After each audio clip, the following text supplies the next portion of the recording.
ಧರ್ಮಸ್ಥಳದಲ್ಲಿ ನಾನು ನೂರಾರು ಶವಗಳನ್ನು ಹೂತಿಟ್ಟಿದ್ದೀನಿ ಅಂತ ಹೇಳಿ ಬಂದಂತಹ ಆ ಅನಾಮಿಕ ವ್ಯಕ್ತಿ ಕೊಟ್ಟಂತಹ ದೂರು ಜೊತೆಗೆ ತೋರಿಸಿದಂತಹ ಸ್ಥಳವನ್ನು ಮಾರ್ಕ್ ಮಾಡಿ ಈಗ ಶೋಧ ಕಾರ್ಯವನ್ನು ಮುಂದುವರಿಸ್ತಾ ಇದೆ. ಇವತ್ತು ಕೂಡ ಅದು ಕಂಟಿನ್ಯೂ ಆಗ್ತಾ ಇದೆ. ಇವತ್ತು 4th ಡೇ, 4ನೇ ದಿನವೂ ಕೂಡ SITಯ ಶೋಧ ಕಾರ್ಯ ಮುಂದುವರಿತಾ ಇದೆ. ನಿನ್ನೆ 6ನೇ ಪಾಯಿಂಟ್ನಲ್ಲಿ ಡಿಗ್ ಮಾಡಿದಾಗ ಮೂಳೆಗಳು ಸಿಕ್ತು, ಅದನ್ನು FSL ಕಳಿಸ್ಕೊಟ್ಟಿದ್ದಾರೆ.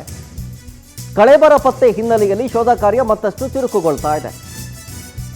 ಶವಗಳನ್ನು ನಾನು ಹೂತಿಟ್ಟಿದ್ದೀನಿ ಅಂತ ಹೇಳಿ 13 ಸ್ಥಳಗಳನ್ನು ಆ ವ್ಯಕ್ತಿ ಗುರುತು ಮಾಡಿದ್ನಲ್ಲ, ಆ ಗುರುತು ಮಾಡಿದಂಥದ್ರಲ್ಲಿ 1, 2, 3, 4 ಈ ಇಷ್ಟು ಪಾಯಿಂಟ್ಗಳಲ್ಲಿ ಯಾವುದೇ ಕುರುಹು ಸಿಕ್ಕಿಲ್ಲ. 6ನೇ ಪಾಯಿಂಟ್ನಲ್ಲಿ ಮೂಳೆಗಳು ಪತ್ತೆಯಾಗಿದೆ. SITಯಿಂದ ತನಿಖೆ ಚುರುಕುಗೊಳ್ತಾ ಇದೆ. ಧರ್ಮಸ್ಥಳದ ನೇತ್ರಾವತಿ ಸ್ನಾನಘಟ್ಟದಲ್ಲಿ ಶೋಧ ಕಾರ್ಯ ನಡೀತಾ ಇರೋದು. ಸೊ ಇವತ್ತು ಕೂಡ ಮೂಳೆಗಳು ತಲೆಬುರುಡೆ ಸಿಗುವಂತಹ ಒಂದು ನಿರೀಕ್ಷೆಯನ್ನು ಆ ಅನಾಮಿಕ ವ್ಯಕ್ತಿ ಇಟ್ಕೊಂಡಿದ್ದಾನೆ.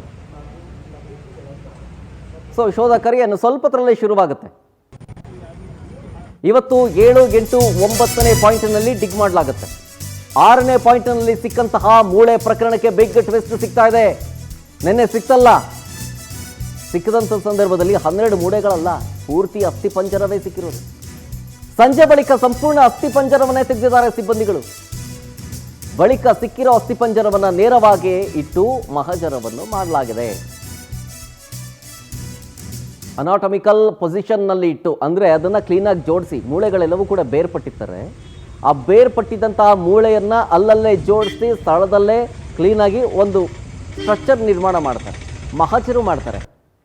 ಅಂದರೆ ಮನುಷ್ಯನ ದೇಹ ಹೆಂಗೆ ರಚನೆ ಆಗಿರುತ್ತೋ, ಮೂಳೆಗಳೆಲ್ಲ ಹಿಂಗಿರುತ್ತೋ, ಕೂಡ್ಕೊಂಡಿರುತ್ತೋ, ಹಾಗೆ ಒಂದೊಂದಾಗಿ ಡಿಗ್ ಮಾಡ್ತಾರೆ. ಕೆಲವೊಂದಿಷ್ಟು ಮೂಳೆಗಳು ಮಿಸ್ ಆಗಿರುತ್ತಲ್ಲ, ಮೂಳೆಗಳು ಮಿಸ್ ಆಗಿದ್ದೋ ಕಾರಣ ಅದನ್ನು ಇನ್ನೊಂಚೂರು ಡಿಗ್ ಮಾಡಿ ಸಿಕ್ಕಂಥ ಸಂದರ್ಭದಲ್ಲಿ ಪೂರ್ತಿ ಅಸ್ಥಿಪಂಜರವನ್ನೇ ರಿಕವರಿ ಮಾಡಿಕೊಳ್ಳಲಾಗಿದೆ. ಈಗ ಸೊ FSL ಕಳಿಸ್ಕೊಡ್ಲಾಗಿದೆ. ಇದ್ರ ಬಗ್ಗೆ ಇನ್ನಷ್ಟು ಮಾಹಿತಿ ಬರಬೇಕಾಗಿದೆ. ಇನ್ನೊಂದು ತಜ್ಞರು ಹೇಳೋ ಪ್ರಕಾರ 2-3 ಡೇಸಲ್ಲೆಲ್ಲ ಗೊತ್ತಾಗುತ್ತೆ. ಬಟ್ ಇನ್ನಷ್ಟು ಇನ್ಡೆಪ್ತ್ಗೆ ಹೋಗಬೇಕು ಅಂತಂದರೆ 1 ವಾರನಾದರೂ ಟೈಮ್ ಬೇಕು ಅನ್ನೋದು FSL ತಜ್ಞರ ಮಾತು.